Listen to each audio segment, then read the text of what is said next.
1. You'll hear a man calling a catering company. First, you have some time to look at questions 1 to 5.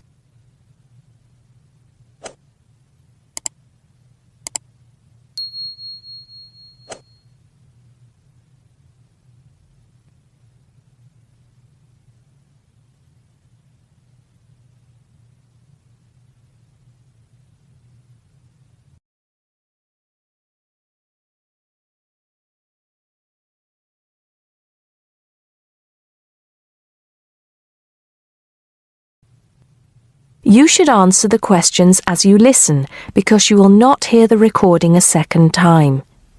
Listen carefully and answer questions 1 to 5. Hello, 5-star caterers. Can I help you? Oh, yes. I spoke to you an hour ago about the arrangements for our end-of-term party. Oh, that's right. It's Mr. Saunders, isn't it? Actually, it's Sanders. That's S-A-N-D-E-R-S. Oh, I'm sorry. I'll just get that down correctly on the form. Okay, Mr. Sanders, sorry about that. No problem. Well, I've got the details you asked for, so I thought I should call you back quickly and book. Good. Let's fill in the form, shall we? Great. First of all, can you give me a telephone number? Somewhere where you can be contacted during the day. Yes, it's 445-6786. 445-6786. Okay. And do you have a number where you can be contacted outside of office hours? Well, I'm at work till late in the evening, so use the same number. And if I'm not there, you can leave a message. Thanks. I'll make a note of that. And how many guests shall I put down? Okay, that's changed. So instead of the figure I gave you before of 85, it's now only 50. It's much lower, I'm afraid, because a lot of people can't make that date. That's not a problem. Can you remind me of the date we'd set? Yes, it's the 25th of June. Okay, that's fine. Before you hear the rest of the conversation, you have some time to look at questions 6 to 10.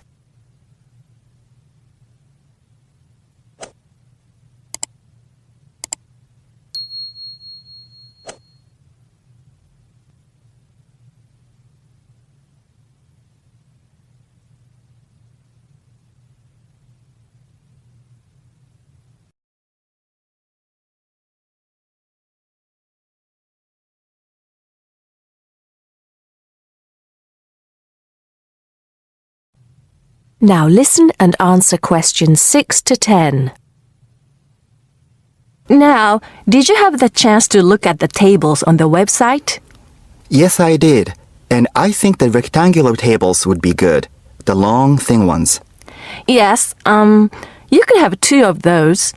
The only problem is that they're for 24 people. So, you'd only seat 48 people that way. And if you have 50 guests... Oh, I see what you mean. 2 people would have nowhere to sit. What about the square ones? You'd have the same problem with numbers. Usually, for 50 people, we find the round tables work well. Not the smaller ones. They only seat 6 people. The ones that seat 10, the large ones. So do you think we should have 5 of those? I think that would work well.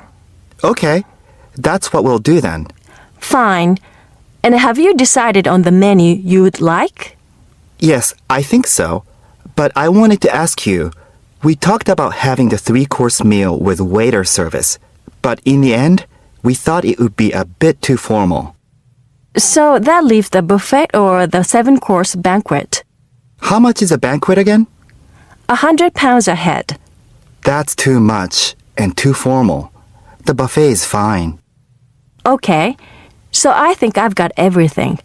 We'd need a deposit of 50% of the total. Right. What's the total? Just a minute. Yes, it's £30 a head times 50. So that's 1,500 pounds. 50% of that would be 750 now, with the balance due another 750 on the day. Great. I'll call in tomorrow if that's okay. I can pay you the deposit then. We'll look forward to seeing you tomorrow then. Okay. Thanks a lot. Goodbye. Goodbye. That is the end of part 1. You now have half a minute to check your answers.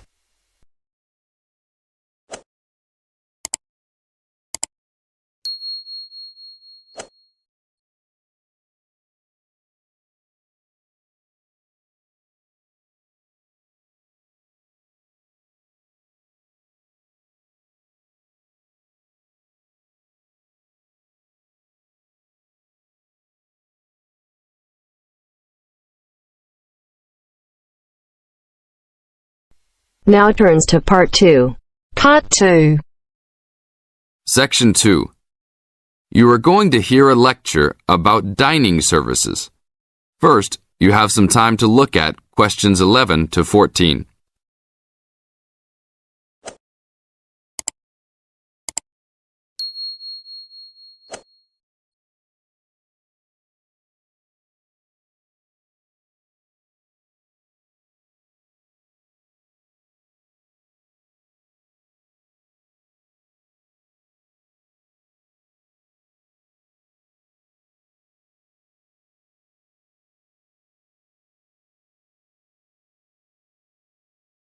Now listen to the tape and answer questions 11 to 14. Welcome to the Dining Commons. This is the newest facility on campus, and I'm proud to say, also one of the best. I know that all university students miss eating home-cooked food. Well, this year, we are hoping to provide students with food and services that will make you feel at home, even without your family. The administration has been listening to the voice of the students. Students gave us frequent suggestions last year as to how we could improve the university. One of the most frequent suggestions was improving the dining options. We have been working hard all summer to come up with ideas that will make student life in the dormitories more pleasant.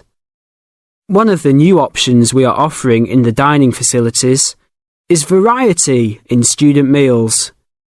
Last year, there was a set menu for every dinner, so if students didn't like the food, there was no choice.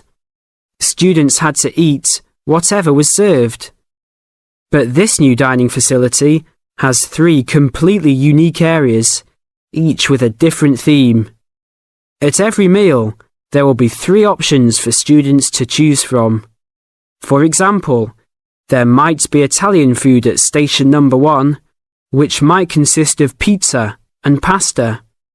At station number 2, there would be American food, consisting of hamburgers and hot dogs. At station number 3, there could be vegetarian soups and salads, accommodating all the vegetarians. We hope that with the greater selection of food, all students will find something to their liking. Now look at questions 15 to 20.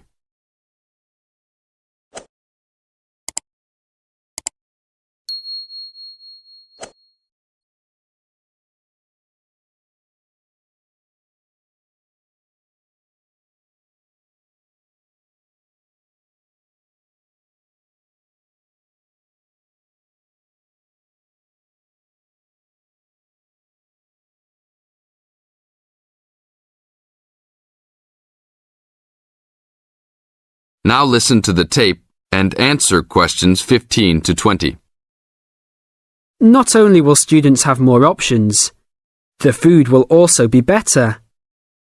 Each section of the facility will have a head chef. These are real chefs that have been trained in culinary school and have been hired specifically by the school to work in the dining facilities. All of the chefs have a speciality. The school is hoping that these chefs will prepare better tasting and more nutritious food. Every student will be able to make suggestions and also give their input as to which menus taste better.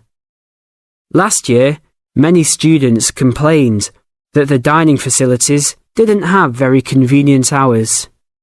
This year, we hope to change that. We will open for breakfast at 6 a.m. to accommodate all the early risers.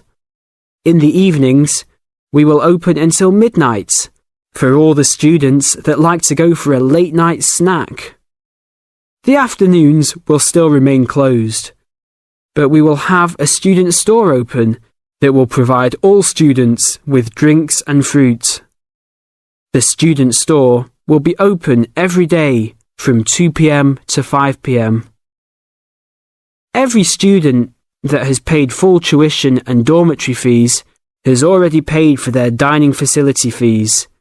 Students can eat at any time and in any amount for free. If you are a student that does not live in a dormitory, you can still purchase a dining facility card. This card will entitle you to the full services of the dining facility. This card is available only for students and is not open to the general public. If you are not a student and wish to dine here, you must purchase meals at the door. There are a few rules to follow. Even though we do not limit the amount of food that can be taken, we do not want students to waste food. Please do not take more than you can eat. Also, every student must clean his or her own trays and plates. We will provide plates and trays for student use, but please do not abuse these items. Please do not leave your plates on the tables. Your parents are not here to clean up after you anymore, so I hope all students will be responsible. Thank you for your attention and enjoy the upcoming year. That is the end of part 2. You now have half a minute to check your answers.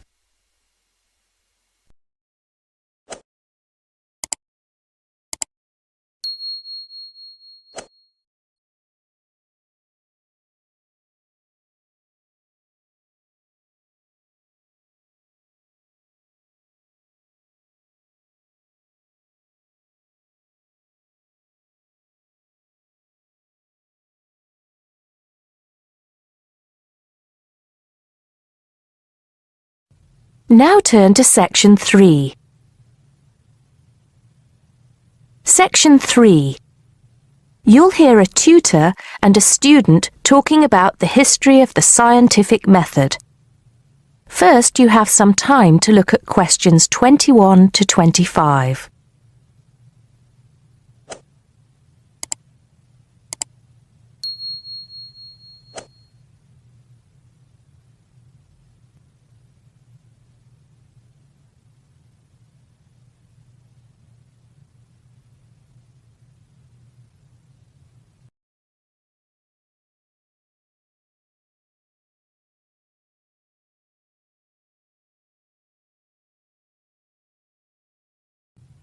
Now listen carefully and answer questions 21 to 25. Hello, Simon. Come in. Take a seat. Now, I wanted to talk to you about your assignment. Yes, the one on the scientific method. That's right. I just wanted to see how you were getting on. Well, I think it's fine. I mean, I haven't done a huge amount of work on it because I've been working on other things. But what I've read so far seems fine. How many of the references that I gave you have you managed to get hold of? Not too many, I'm afraid. It seems that everyone else is working on the same things at the same time. And every time I look, the books are checked out from the library. Right. Well, I think that we can go over the main ground together now. That way, even if you don't manage to go through all the references in detail, you'll still have an overview. What has helped you most so far? I've managed to have a look at 3 of them. I thought that Johnson made some good points, but it was hard to follow the line of her argument. Bradman was simple and straightforward. and I felt as if I got a lot out of that. I wish I could say the same for Whitaker. To be honest, I didn't get very far with that. OK, that's more or less what I'd expect. So tell me, what have you learned so far about the role of the Egyptians and the Babylonians? Yes. Well, there's evidence that the basic components of the scientific method, examination, diagnosis, treatment, and prognosis, were being used in the early 1600s BC, especially in the treatment of certain illness. Good. Yes, that's right.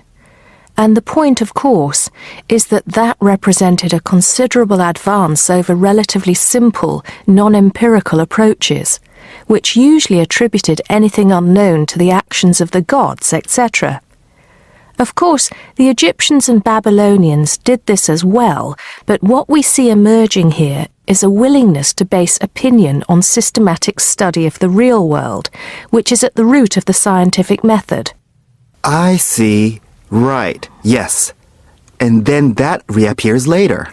Yes, although don't get carried away with the idea that it was a simple process of development. By the time we get to ancient Greece, let's take the period towards the middle of the 5th century BC, the rules governing the scientific method were practiced on a widespread scale, but there were still many people who believed that real truth could only be acquired by pure rational thought. Plato, of course, had a great influence on the development of the scientific method during this period. Through his academy. That's right. But then, as we know, a great deal of understanding of the scientific method disappeared as the old world order collapsed. It wasn't until the Middle Ages, sometime before the 11th century, that several versions of the scientific method emerged from the medieval Muslim world, all of which stressed the importance of experimentation in science. Right. I think I've got the historical timeline. Before you hear the rest of the conversation, you have some time to look at questions 26 to 30.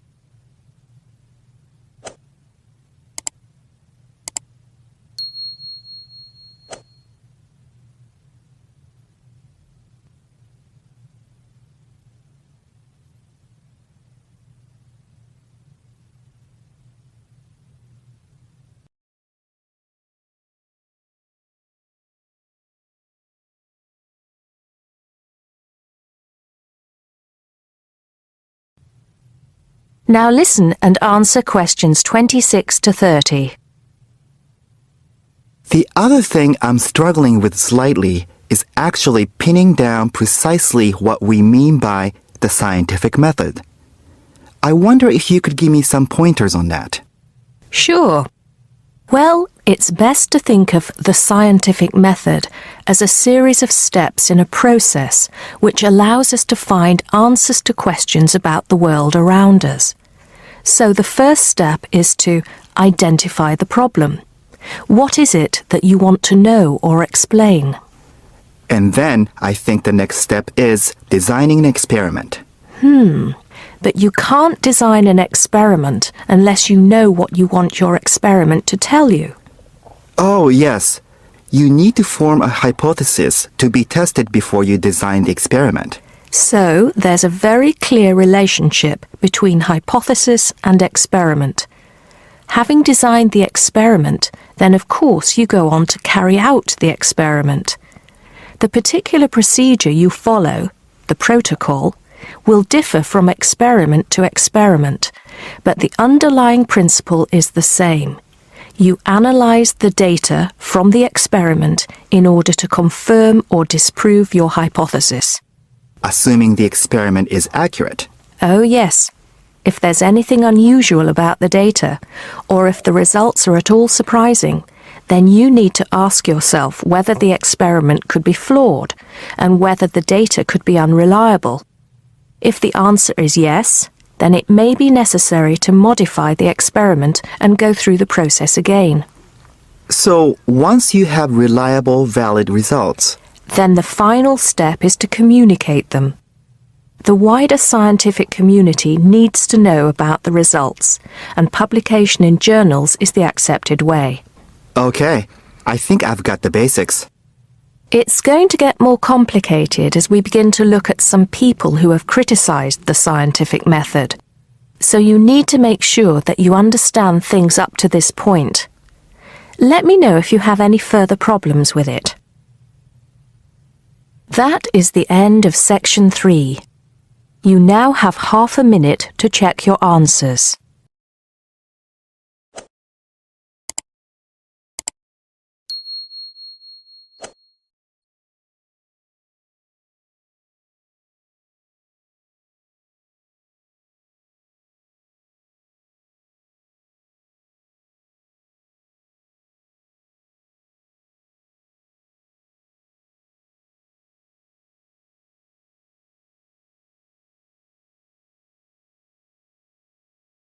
Now turn to Section 4.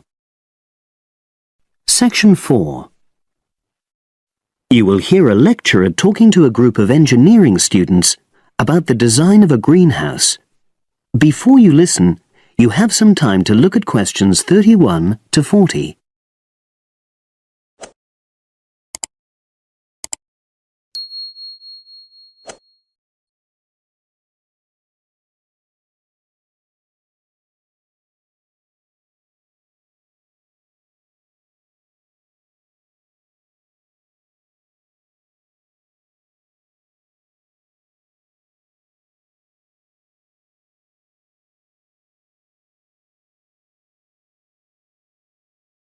Now listen and answer questions 31 to 40.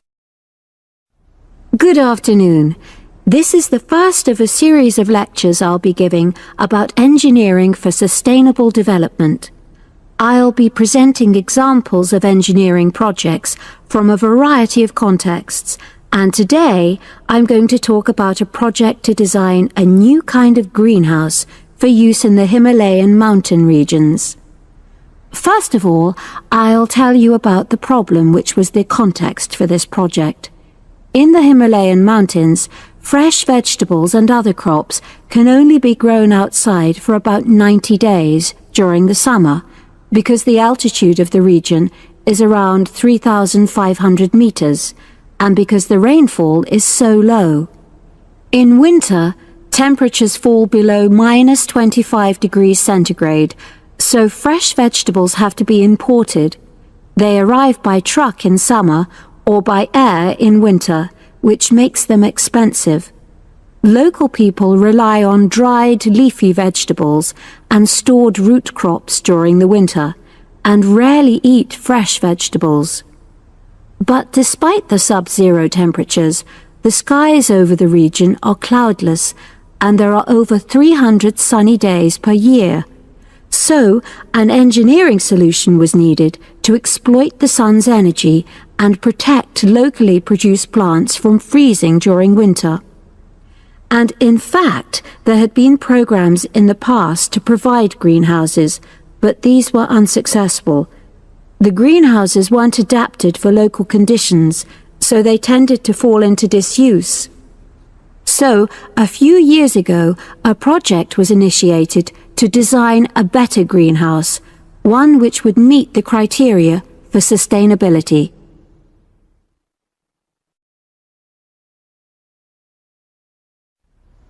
So, what are the criteria for sustainability? Well, first of all, the new greenhouse is designed to be relatively simple, so construction is cheap. Locally available materials are used wherever possible.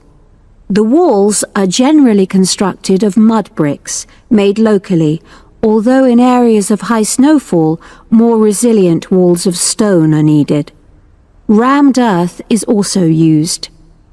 The main roof is generally made from locally available poplar wood, with water-resistant local grass for the covering.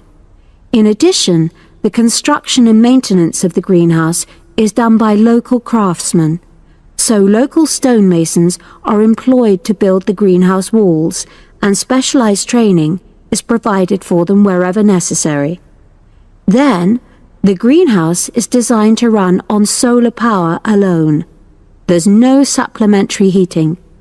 And lastly, families are selected to own one of the new greenhouses with great care. They have to have a site which is suitable for constructing it on.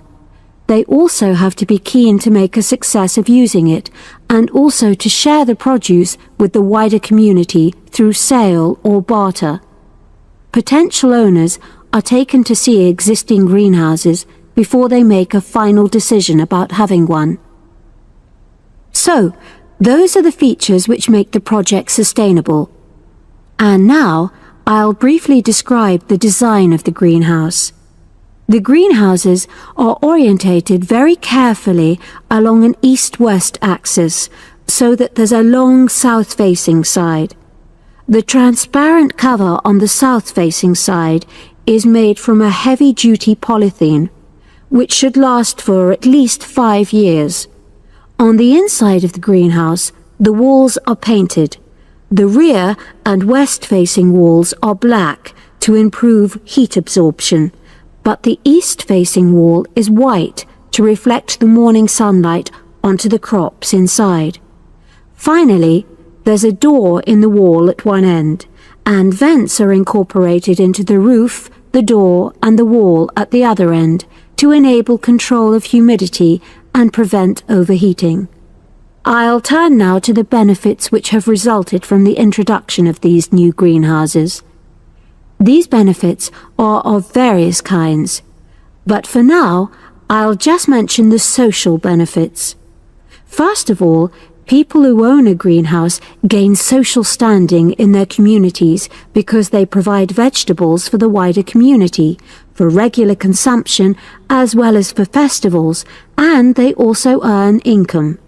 Secondly, because in rural areas it is women who usually grow the food, the greenhouses have increased their opportunities. They bring the benefits of improved nutrition and increased family income from the sale of surplus produce. And thirdly, as a result of their improved financial position, some families can now afford to educate their children for the first time.